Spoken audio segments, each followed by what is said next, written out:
Thomas Stans was a titan in the corporate world. As the CEO of Stans Enterprises, a global conglomerate, he was known for his ruthless efficiency, sharp mind, and explosive temper. His employees feared him, his competitors respected him, and his board tolerated him because he delivered results. But behind the polished suits and commanding presence was a man teetering on the edge. Thomas suffered from chronic high blood pressure, a condition exacerbated by his inability to control his temper. His health was deteriorating, and his board had finally had enough. After a particularly heated meeting where Thomas nearly passed out from stress, they forced him to take a 6-month leave of absence. "Get your health in order, or we'll find someone who can," they warned. Thomas reluctantly agreed, but he had no intention of slowing down. He hired a series of nurses to monitor his health, but his temper drove each one away until Rita Johnson arrived. Rita Johnson was a strong-willed, no-nonsense woman in her 40s. She had spent over 2 decades as a nurse, specializing in cardiac care. Rita had seen it all: arrogant executives, stubborn patients, and everything in between. She wasn't intimidated by Thomas's wealth or his temper. She had grown up in a tough neighborhood in Chicago, raised by a single mother who worked 3 jobs to keep food on the table. Rita learned early on that life didn't give handouts. You had to stand your ground and fight for what you wanted. Her mother's resilience and determination shaped Rita into the woman she was, a woman who didn't back down, no matter how intimidating the opponent. Rita arrived at Thomas's sprawling estate. A woman in her 40s steps into the grand estate room with an air of quiet authority. Her presence felt long before she speaks a word. Rita's skin, smooth and radiant like polished mahogany, glows softly against the elegant backdrop of antique furniture and towering windows. Her dark eyes, sharp and perceptive, take in every detail, not just of the room, but of the person within it. Reading body language with the skill of someone who has long mastered both people and pain. Dressed in crisp, tailored scrubs under a fitted jacket, Rita carries herself with a grace that commands respect without asking for it. Her hair is styled in a neat twist-back bun, a subtle crown that frames her strong jawline and high cheekbones. There's a no-nonsense strength in the way Rita holds her shoulders, but also a softness in the curve of her lips.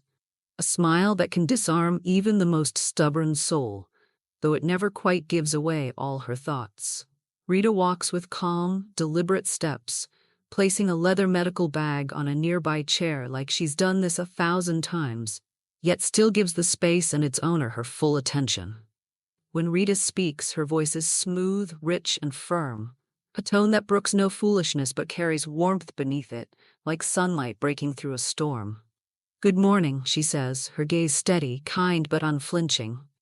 "We can do this the easy way or the right way. Either way, I'm here to take care of you." She immediately saw through his facade. Behind the bluster and anger was a man deeply unhappy, drowning in the life he had created. Rita made it clear from the start, she wasn't there to coddle him. She was there to save his life, whether he liked it or not. There's something about Rita, a mix of strength and compassion, that lets him know she's seen the worst of people and still chooses to care. And if anyone could handle a difficult, prideful patient, it's her, not because she forces care, but because she makes you believe you deserve it. Thomas's temper didn't come out of nowhere. He had grown up in a household where love was conditional and anger was the primary currency. His father, a self-made businessman, was a harsh disciplinarian who believed that success was earned through relentless effort and emotional detachment.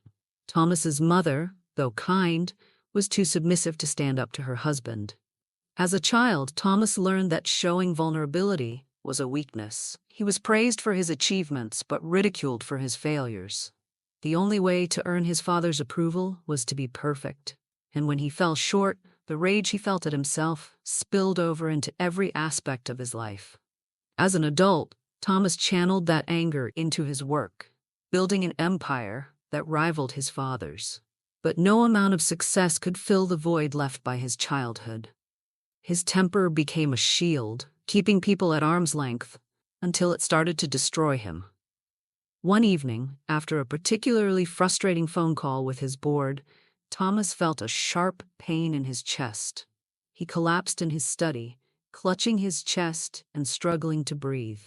Rita found him moments later and immediately called an ambulance.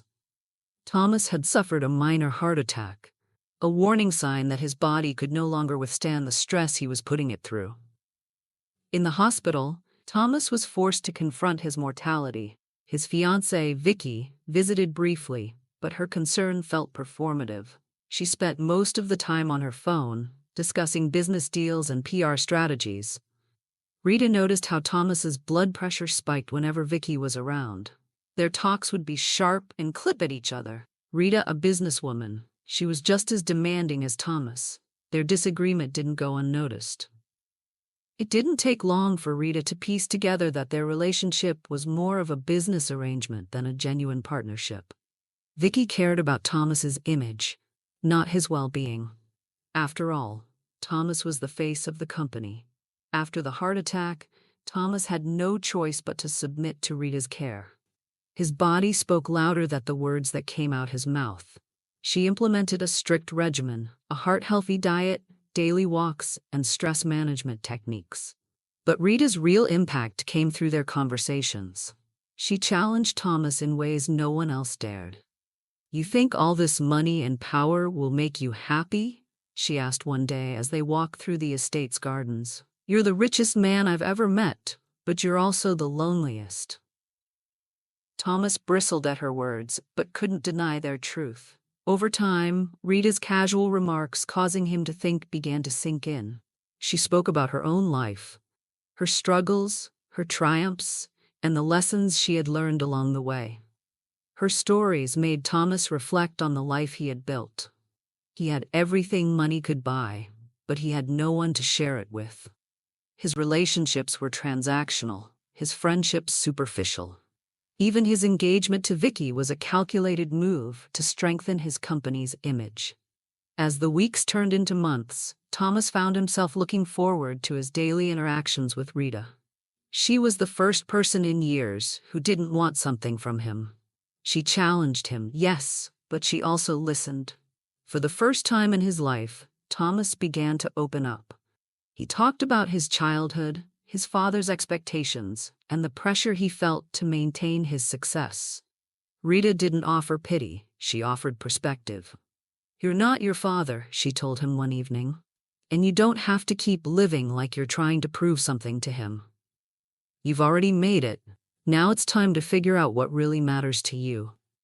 One day, Vicky visited again, this time to discuss a PR event. As soon as she left, Thomas's blood pressure skyrocketed. Rita confronted him. "Why do you let her get to you like that? She doesn't care about you, Thomas, and deep down, you know it." Thomas sighed, running a hand through his hair. "It's complicated." "No, it's not," Rita said firmly. "You're holding on to something that's killing you, literally. You need to let it go." Her words struck a chord. That night, with a difficult decision, Thomas called off his engagement to Vicky. It will be a PR nightmare. The company will take a hit. But for the first time in years, he felt a sense of relief. By the end of his 6-month leave, Thomas was a changed man. His health had improved, but more importantly, his perspective had shifted. He returned to work with a renewed sense of purpose, but this time, he prioritized balance. He delegated more, listened to his team, and even started therapy to address the deeper issues rooted in his childhood. Rita stayed on as his personal nurse, but their relationship had evolved into something more profound. She had become his confidant, his anchor, and his friend. Thomas realized that he had been searching for fulfillment in all the wrong places. True happiness, he discovered, came from connection, not control. In the end, Thomas Stans didn't just save his life. He found a reason to live it. And it all started with a no-nonsense nurse who refused to let him self-destruct. The annual Stans Enterprises gathering was always a lavish affair, held at a luxurious hotel ballroom filled with the city's elite. Thomas had invited Rita, as he had done for the past 2 years. She wasn't just his nurse anymore. She had become a constant in his life, a grounding presence he relied on more than he cared to admit. Rita, ever the professional, attended these events with grace, though she often stayed in the background, observing the world Thomas inhabited with a quiet detachment. This year, however, was different. Marcus Looney, a charismatic and successful entrepreneur, noticed Rita almost immediately. Marcus was known for his charm and his ability to captivate anyone in the room. He approached Thomas, a glass of champagne in hand, and said with a grin, "Thomas, who is that stunning woman over there? You've been holding out on me. Introduce us." Thomas froze. He had never seen Rita in this light before. As someone who could attract the attention of a man like Marcus, Thomas says, "That's Rita, my personal caregiver. She has been with me since my heart attack." Marcus pushed his way through the crowd toward Rita. "Hi, my name is Marcus Looney. Thomas tells me that you are his caregiver." "Nice to meet you, Mr. Looney. Yes, I am his caregiver." Marcus began laying out his charm like butter. He was totally engaged into conversation with Rita.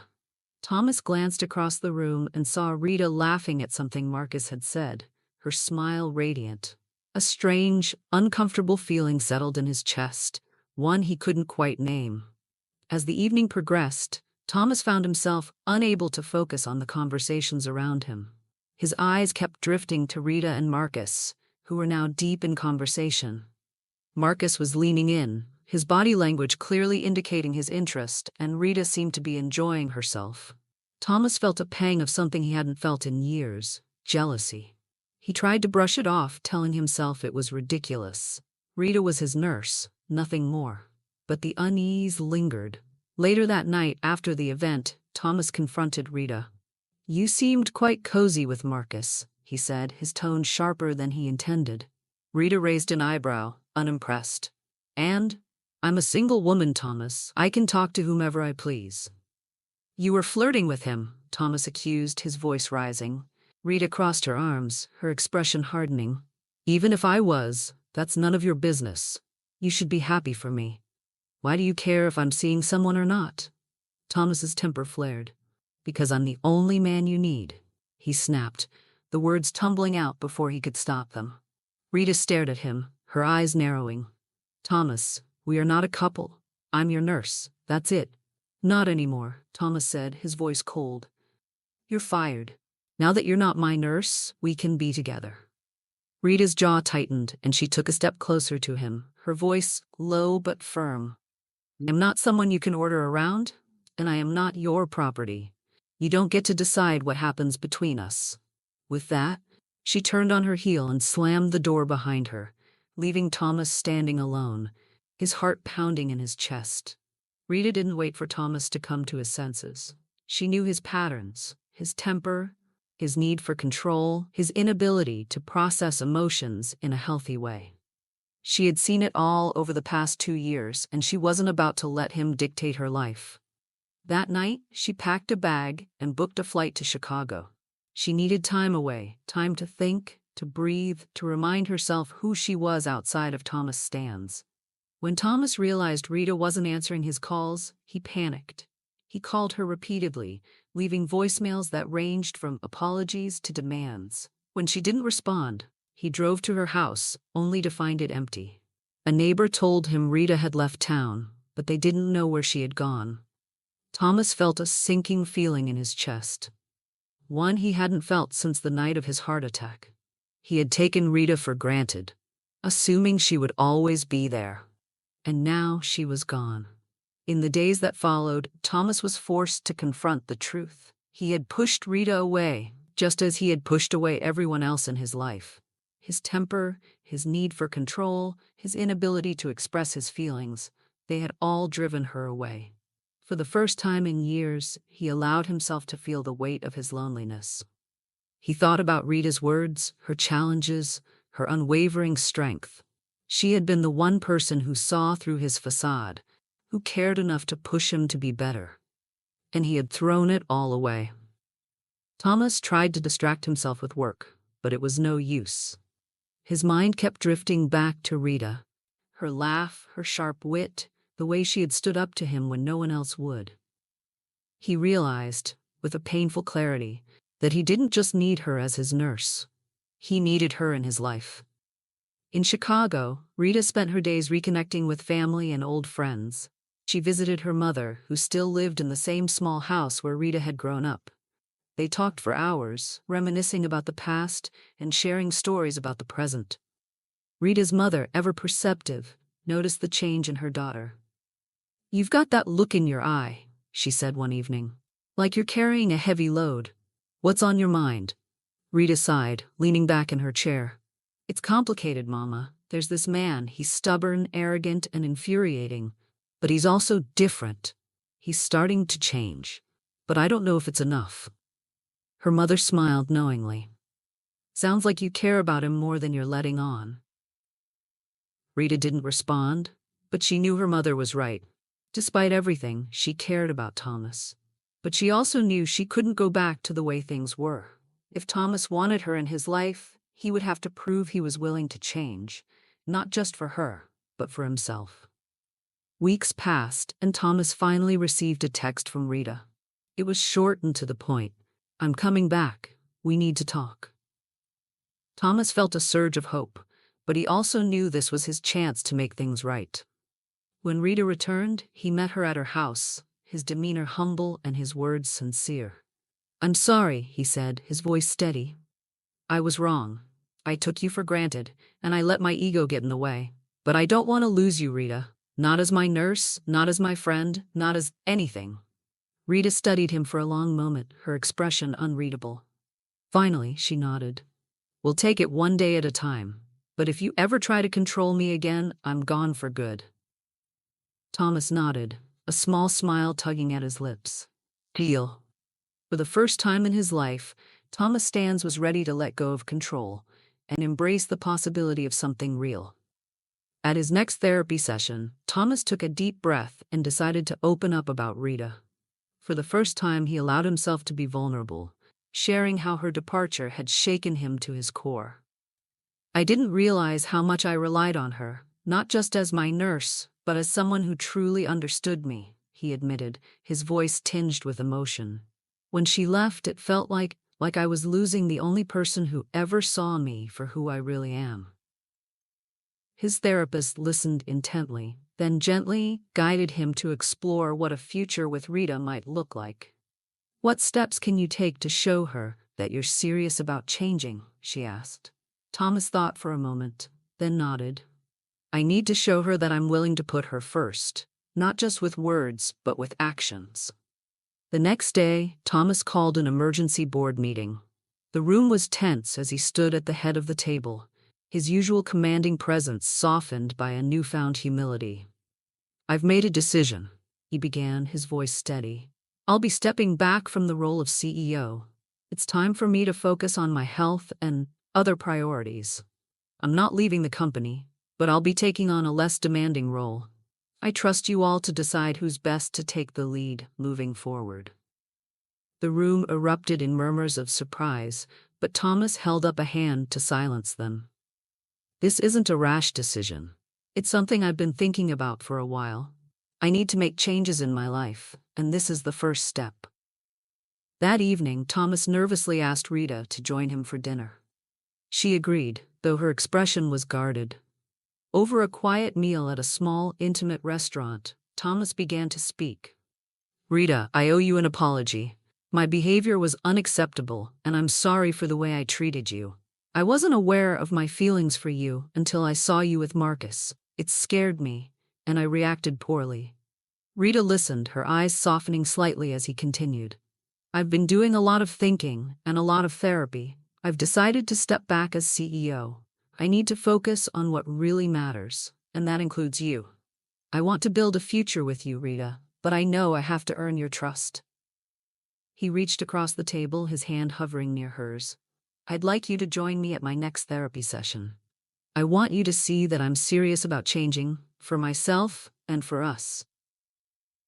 Rita studied him for a long moment, then nodded slowly. "I'll come to your session," she said.